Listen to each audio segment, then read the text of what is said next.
years old, my older sister had a turtle. It died. And she got a little raisin box and put it in the raisin box, and she wanted to have a family ceremony in the backyard under the willow tree. So we were all under the willow tree, and as we were having this service, I kept looking at my mother.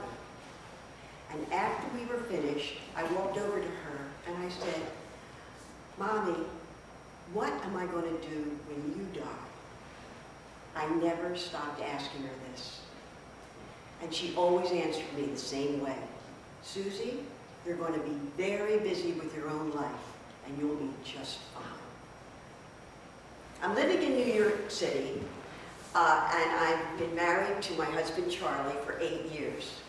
We just adopted a little girl, and we named her Mary after my mother. I had finished this board meeting in our dining room, a building board meeting, and the telephone rang. It was my father from their home outside Philadelphia. "Susie," he said, "they're just taking your mother in an ambulance to the hospital." And as he's saying this, the operator interrupts and says, "The doctor wants to talk to Mr. Calhoun." I sat at my desk. I looked out at Central Park. The phone rang, and my father said, "Your mother died." I said, "Daddy, I will be on the next train to be with you." I called Charlie at work. He came right home. He gave me a hug, put me in a cab, and I went to Penn Station. I went to Philadelphia and took the local train and walked home to the house that my parents had built 45 years ago when they were married. About 2 years ago, my father had moved into this playhouse that we as kids had behind the garage because he said he didn't want to walk up the stairs anymore. I mean, it had a little kitchen and a bathroom. But my younger sister, Tunya, said he was practicing and rehearsing for my mother's death. I walked out to the playhouse and I opened the door and we hugged and cried. "Daddy, I'll be back in an hour and we're going to have dinner and we're going to talk about everything." I went into the big house through the kitchen, and there at my mother's desk, I saw that she had started writing a letter, and it was addressed to me. "Dear little Susie baby." I went up the stairs, I climbed into her bed, and I sobbed. The whole family met in Connemara, the name of our house. My sister and her children and family, and I have 2 sisters, and Charlie and baby Mary. And we were planning this service at the Quaker Meeting House in Darby. It was one of the oldest meeting houses, maybe 1700 it was built. And Mother had gone to Quaker meeting every Sunday. She was from a long line of Quakers.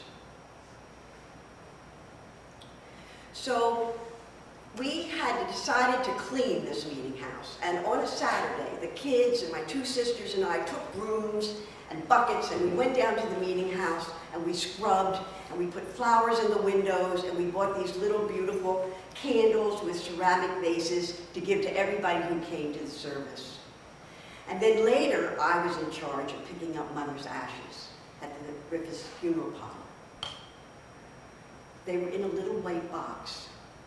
I took the little white box and I took it out and I put it on the front seat of the Bronco next to me. And then I got in the car and got a Chopin tape and I put it in the player and I turned it up and Mother and I went for a ride. And we ended up down at the park near a waterfall. And I stopped the car and I got out and I picked up Mother and we went over and I sat on a rock by the stream. And we just sat there. When I got home, my sister Polly was in the driveway and she said, "Susie, Daddy is furious at you. He heard you're driving all over the place with Mother's ashes. And he says, I don't want her for these shenanigans. She's childish, and I want this behavior to stop." My father was not coming out of his compound. He was not coming into the house for meals. And when he wanted to see anybody, he would call the big house. Well, Tunya came back from talking to him, and she was crying, and she said, all he wants to talk about is his own service, and now he wants me to do the Lord's Prayer for that.